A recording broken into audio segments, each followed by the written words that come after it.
સ્થાનિક સ્વરાજ્યની ચૂંટણી નગરપાલિકા, તાલુકા, જિલ્લા પંચાયત અને મહાનગરપાલિકાની ચૂંટણી આવી રહી છે, જેમાં આમ આદમી પાર્ટી તમામ 12,000 સીટ પર લડવાનું નક્કી કર્યું છે. જેના અનુસંધાને અમારે 7 ઝોન છે.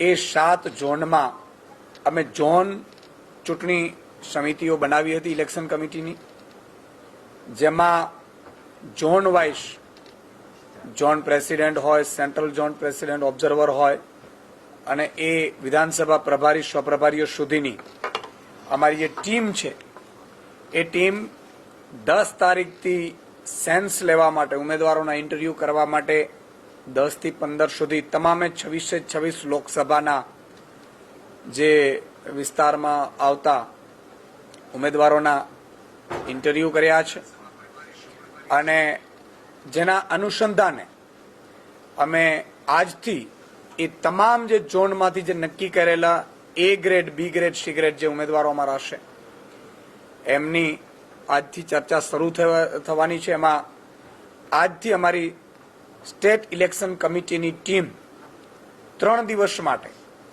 16 તારીખ, 17 તારીખ અને 18 તારીખ સુધી જે ઝોનમાંથી જે નિરીક્ષકો જઈ અને જે નામો લઈને આવ્યા છે એ નામો ઉપર ચર્ચા કરવામાં આવશે અને ત્યારબાદ આગામી ટૂંક સમયમાં જ આ ઉમેદવારોને જાહેર કરવામાં આવશે. સ્વાભાવિકપણે તાલુકા, જિલ્લાની, નગરપાલિકા અને મહાનગરપાલિકાની ચૂંટણી આમ આદમી પાર્ટી પૂરજોશમાં બધી સીટો ઉપર ગુજરાતમાં પહેલી વખત ચૂંટણી લડી રહી છે. અત્યારે આમ આદમી પાર્ટી સાથે જોડાવા માટે, લડવા માટે ખૂબ લોકો ઉત્સુક થયા છે.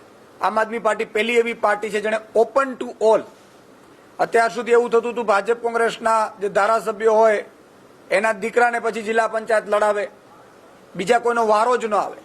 આમ આદમી પાર્ટીએ પહેલી એવી પાર્ટી છે અને નક્કી કર્યું કે આમ આદમીમાંથી લોકોને આપણે પસંદ કરવા છે, આમ લોકોને ચૂંટણી લડાવીને એને નેતૃત્વ પૂરું પાડવાનું છે. એ તાલુકાનો હોય, જિલ્લાનો હોય, નગરપાલિકાનો હોય, મહાનગરપાલિકાનો હોય.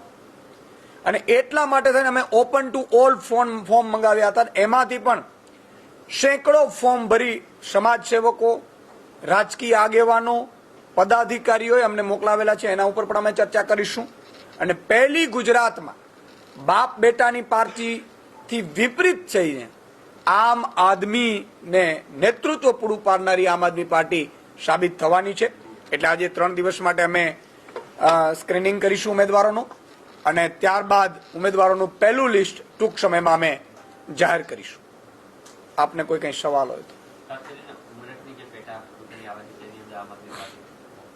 સ્વાભાવિક છે કે ઉમરેઠમાં હાલ જ ઉમરેઠના ધારાસભ્યશ્રીનું નિધન થયું છે, જેના કારણે ઉમરેઠની વિધાનસભા સીટ ખાલી થઈ છે અને ગતરોજ જ જે 5 રાજ્યોની જે ચૂંટણી જાહેર થઈ એમાં ઉમરેઠ વિધાનસભાની પેટા ચૂંટણીની જાહેરાત પણ કરવામાં આવી છે.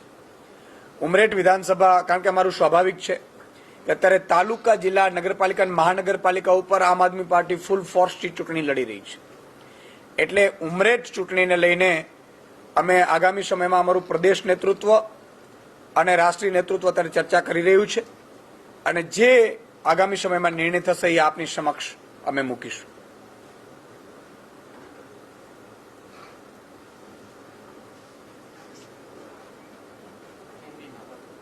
अच्छा, हिंदी में कर.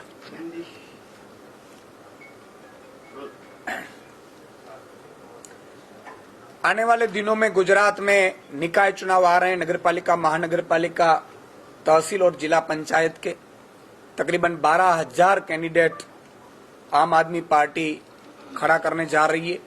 आम आदमी पार्टी पहली बार गुजरात में फुल फोर्स में तमाम सभी सीटों पे ये चुनाव लड़ने हम जा रहे हैं, जिसके चलते हमने 7 जोनों में गुजरात को बांटा है और 7 जोन की एक जोन कमेटियां, इलेक्शन कमेटियां बनाई थी.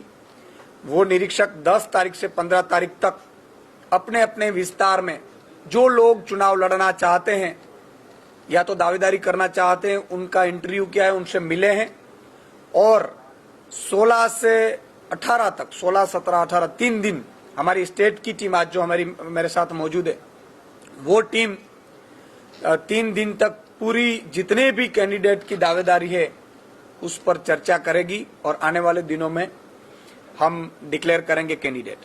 सबसे बड़ी बात यह है कि अभी तक गुजरात में ये चलता रहा था कि बाप बेटों की पार्टी राज करती थी। एमपी कोई बाप है तो विधायक उनके बेटे को टिकट मिलती थी, और विधायक अगर बाप है तो तहसील या नगरपालिका या मेयर में उनके बेटी को मिलती थी। लेकिन एक ऐसी हिंदुस्तान में आम आदमी पार्टी और गुजरात में हमने पहली बार ये तय किया है कि हम आम आदमी को चुनाव लड़ाएंगे, आम जनता को चुनाव लड़ाएंगे। वही अपने गांव, तहसील, डिस्ट्रिक्ट और नगरपालिका और महानगरपालिका में वो नेतृत्व करेगा अपने समाज का, अपने विस्तार का। और जब आम आदमी चुनाव लड़ने आ रहा है तो हमने ओपन टू ऑल कहा था कि जिसको भी आम आदमी पार्टी में चुनाव लड़ना चाहते हैं वो पर्चा भर के, उम्मीदवारी फॉर्म भर के हमें पहुंचाए। तो उन्हीं के फॉर्म भी सैकड़ों की तादाद में आए हैं। हमारी जो 7 जोन की जो कमेटियां निरीक्षक के तौर पर गई थी, उन्होंने भी दावेदारी को लिस्ट लेकर आज हमारे पास आए हैं। और ये 3 दिन मैराथन हमारी उम्मीदवारों पे स्क्रीनिंग कमेटी मीटिंग करेगी, और उसके बाद जल्द से जल्द ये उम्मीदवार की जो पहली लिस्ट है वो हम डिक्लेयर करेंगे। ओके, चलो, धन्यवाद, थैंक यू।